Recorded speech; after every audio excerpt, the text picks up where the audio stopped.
bel tipo ha trovato. L'esercito marciava per raggiungere la frontiera, per far contro il nemico la barriera. Okay, welcome back everyone.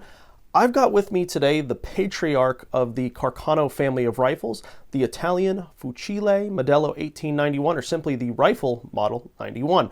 This was the original long rifle variant Carcano and would serve as the main infantry rifle for the Italian army from the late 1800s, really up to the beginning of the Second World War.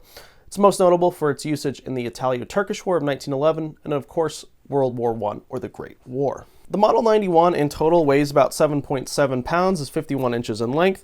It's got a cleaning rod here, a bayonet lug here, two underhanded sling swivels.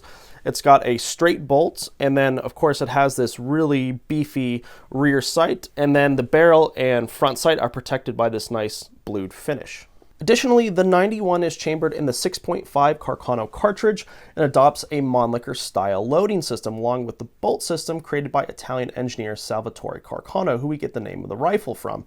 And it's fed through the top by a thin metal end block clip that holds 6 cartridges, which is this right here. Now, the reason we call the Model 91 Carcano the patriarch of the family is that the Italians developed many different variations of the rifle, such as moschettos, troop specials, short rifles, and many other variants that filled various military roles in the changing small arms doctrines after World War I, all the while keeping the action and loading system almost entirely identical through the Second World War. Now, for some historical context, the entire world of small arms was radically changing in the late 19th century. Between the 1860s and 1890s, militaries went from using muzzle-loading single-shot rifles that used black powder paper cartridges to breech-loading single-shot rifles that used black powder metallic cartridges, and then to breech-loading rifles that were magazine-fed and used smokeless powder metallic cartridges. It was an arms race that was fast, and whenever a new scientific breakthrough occurred, every European nation scrambled to keep up. More advancements were made in these 30 years than the last 300 years of small arms technology combined. In principle, the individual soldier had access to more firepower and at greater distances than ever before. Now, the Italians, for their part, had recently just become a unified nation in 1871, the Kingdom of Italy. Several years prior to unification, an Italian arms technician at the Turin arsenal, Salvatore Carcano, took a page out of the Prussian handbook and converted a number of Model 1860 muzzle-loading rifles into bolt-action needle rifles. He adopted a few things like a safety in the bolt mechanism and dubbed this the 1868 Carcano conversion needle rifle. We'll come back to this in a little bit. Now, a year before official unification, the Italian army decided to adopt a foreign design as their main arm, the Swiss Vetterli rifle, designed by Swiss national Johann Friedrich Vetterli. At this time, this was one of the most advanced small arms in Europe and was a bolt-action repeating rifle fed by an internal tube magazine that held 12 metallic cartridges. The Italian variant was dubbed the Model 1870 Italian Vetterli, and they actually scrapped the tube magazine in favor of just keeping it single shot because military doctrine of the time thought soldiers who had access to magazines would use ammunition too liberally, so they took the firepower aspect of the design and got rid of it. Well, the Vetterli became outdated anyway. In 1884, French chemist Paul Viel invented smokeless gunpowder, which further revolutionized the arms industry. The Vetterli and every other rifle up to that point was designed for black powder cartridges. So the race began again to replace these obsolete arms. Soon the French adopted the 1886 Lebel, the Germans had the 1888 Commission rifle, and the Austrians had the 1888 Mannlicher. All small-bore repeating rifles built for smokeless powder. The Mannlicher built for partially smokeless powder, but they could all send a bullet flying much further distances than its black powder cousins. So in order to keep up, the Italian Ministry of War convened the Small Arms Commission in late 1888 at the Infantry Marksmanship School in Parma, Italy. They were tasked with finding a new cartridge and rifle for the army. For the rifle, the commission set forth a number of requirements, and in December of 1889, they allowed foreign and domestic firms to submit rifle designs, of which 15 were selected. This included designs from Paul Mauser and James Paris Lee, who were the superstar gun designers of the era. All of these were rejected by the Army. Well, at the same time, the commission was also trying to find a new cartridge. You see, during this period, bullets were getting smaller and more aerodynamic. And now with smokeless powder, you could send a smaller projectile at much longer distances. The other advantage with small bore cartridges as opposed to previously used large diameter bullets is that the individual soldier could carry more quantities of it in his rifle or on his person. This gives you a lot more firepower and allows you to go longer distances without having to be resupplied. This is a pretty big tactical advantage. So the commission actually began designing a new cartridge before they had fully adopted a rifle, which is actually pretty smart. You can build something from scratch around your ideal ballistics. So the Secretary of the Commission, Antonio Benedetti, instructed the Brescia Arsenal to build test barrels for the 8mm, 7.5mm, 6.5mm, and 6mm bullets. In April of 1890, the Commission officially adopted the 6.5 by 52mm Carcano cartridge. This was a rimless cartridge with a 162 grain flat nose jacketed bullet that used a smokeless propellant called solenoid. While testing the design of the flat nose shaped bullet, they found that firing this longer bullet through conventional rifling was causing unnecessary barrel erosion and would rip away the jacketing from the bullet. The energy from the cartridge being fired spikes, right around here at the throat of the barrel, so it causes a lot of friction. Of course, more dense the rifling, the more friction you have against the bullet. So in these test barrels, they adopted and tried out what was called gain twist rifling. This is where rifling inside the barrel has a slow initial twist rate and then would get progressively faster or tighter as you come to the end of the barrel. The progressive rifling mitigates some of the friction encountered by the bullet right as it's fired, where the pressure is the highest, and the tighter the rifling at the end would give the bullet decent spin as the pressure starts to kind of, level off. The flat nose shaped bullet, along with gain twist rifling, gave the bullet a higher ballistic coefficient, which means more stability and a flatter trajectory in the air. Finally, to further prevent barrel erosion, they kept the solenoid powder charge at a modest level. The secondary economic effects of this is that this meant less maintenance was needed on barrels in the future and kept repair costs down. Remember, this was supposed to be an economy rifle. With a muzzle velocity of 2,270 feet per second in the 1891 long rifle, it packed a punch at short to medium ranges and was relatively stable at long distances. So in summary, the new cartridge had three main advantages. One, it had a nice stable trajectory. Two, it was lightweight and you could carry more of it. And three, it reduced future maintenance on the barrel. Again, these are supposed to be economy rifles. In looking back at this cartridge in historical hindsight, however, the problem with this is that a lighter and smaller diameter bullet passing through a target is less likely to create the internal havoc and stopping power that a wider bullet might create in the human body. Also, the Italians purposefully underpowered the bullet so it would cause less barrel erosion, so stopping power was also a concern they had. At the time, the Italians actually had the smallest diameter bullet of any European power in the First World War, so the Germans were using the 8mm Mauser cartridge, which was much bigger than this. Well, not much bigger, but it was bigger and had more stopping power. And then you had the British .303, which was, of course, 30 caliber bullet. And the Italians would eventually try to correct this by inventing the wider 7.35mm Carcano cartridge for their Model 38, which was adopted in 1938. But we'll leave that for another time. Now, I've spent a lot of time talking about ammunition because this is a rifle built around a cartridge. So let's actually talk about the rifle itself. The commission in September of 1890 decided to allow various Italian state armories to get involved in the rifle design, and they had until New Year's Eve of 1891 to submit prototypes. Several foreign firms like Mauser and Mannlicher submitted prototypes again, but were given constant twist barrel requirements because gain twist barrels were considered a top state secret. Now, going back to Salvatore Carcano, he continued to climb the ladder within the military arsenal apparatus and was the chief technician at the Torino Arsenal by 1890. His arsenal submitted 1,000 identical prototypes for testing, identified as the rifle type number 1, and his major contribution to this design was the creation of a tubular bolt safety system. The number 1 and a competing design from a different state arsenal called rifle type number 2 were submitted and tested in the field. After some modifications and changes, the Commission approved the new model and it was officially adopted by Ministerial Act number 57 on March 29th, 1892 as the Fucile Modello 1891. Carcano's overall work on the rifle cemented his name to it.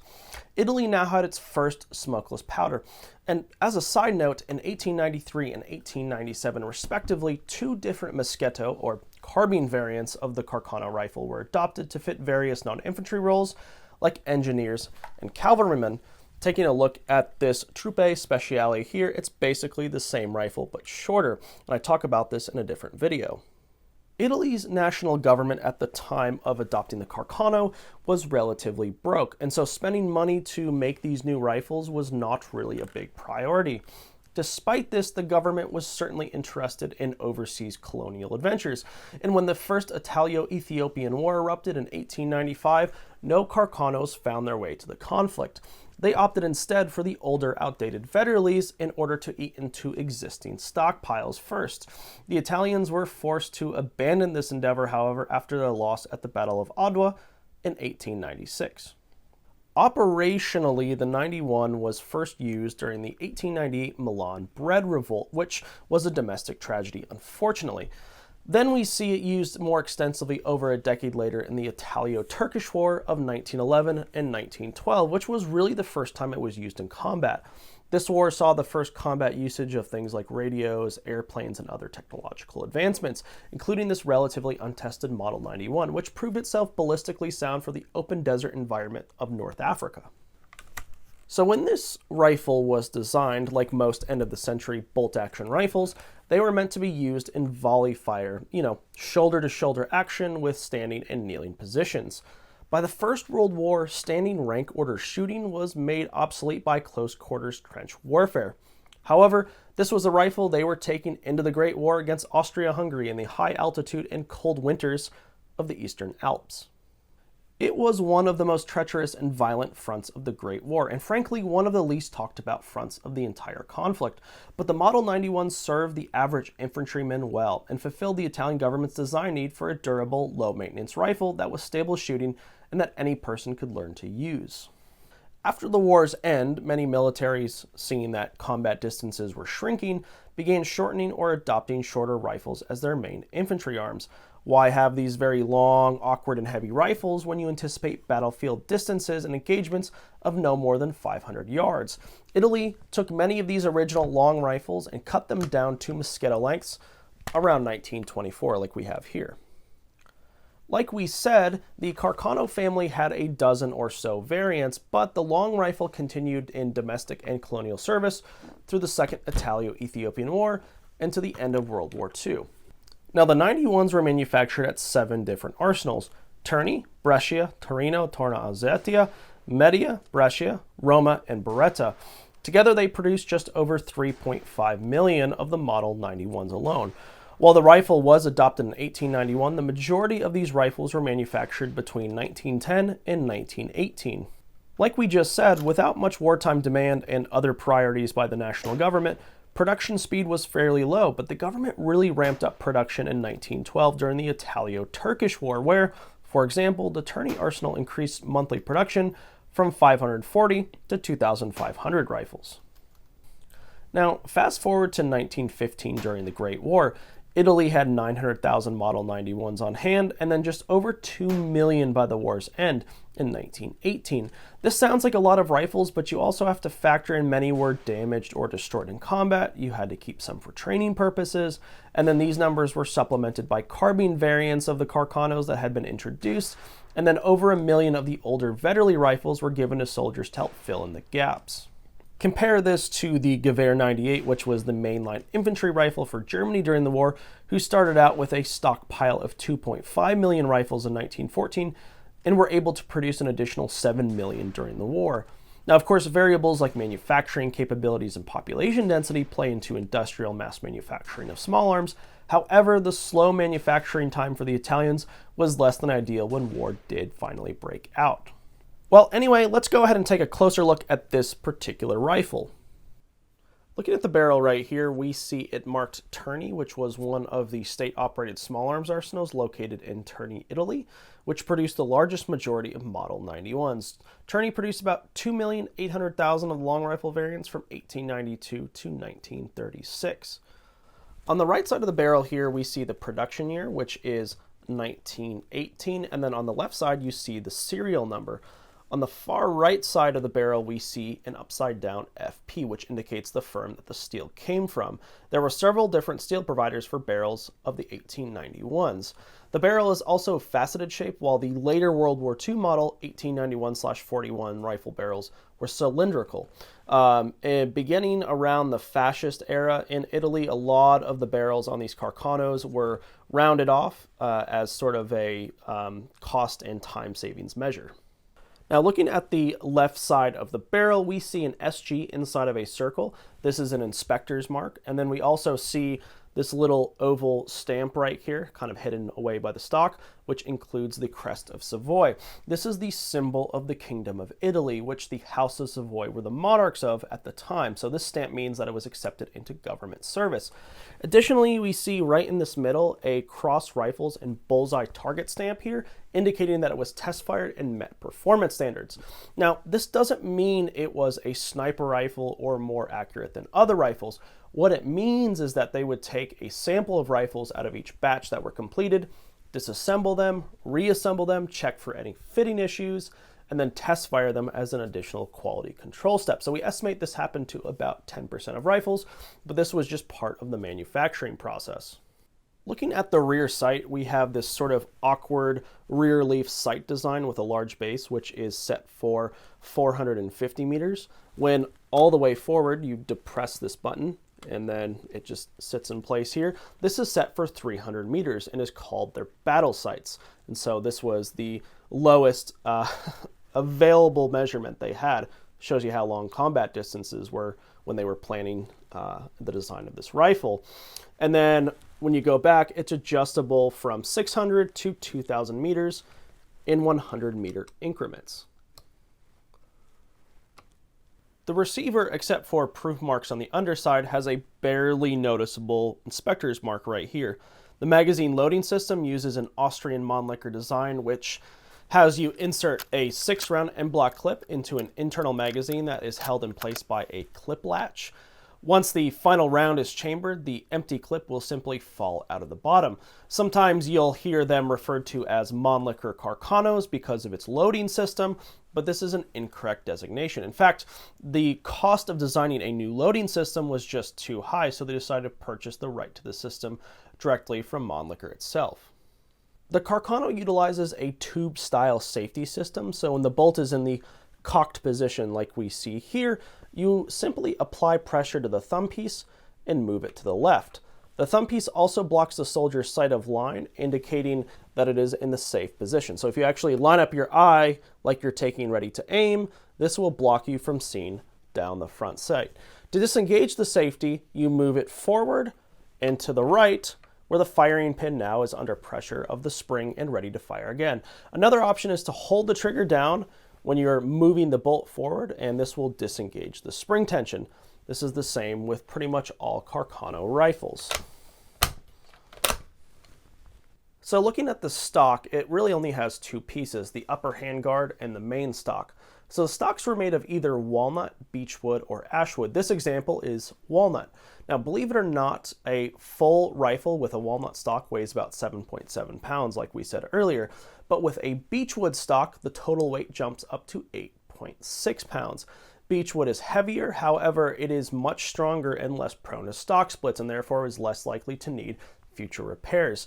The upper handguard has a notch cut out in it, like you can see here, so the folding battle sights can sit forward comfortably.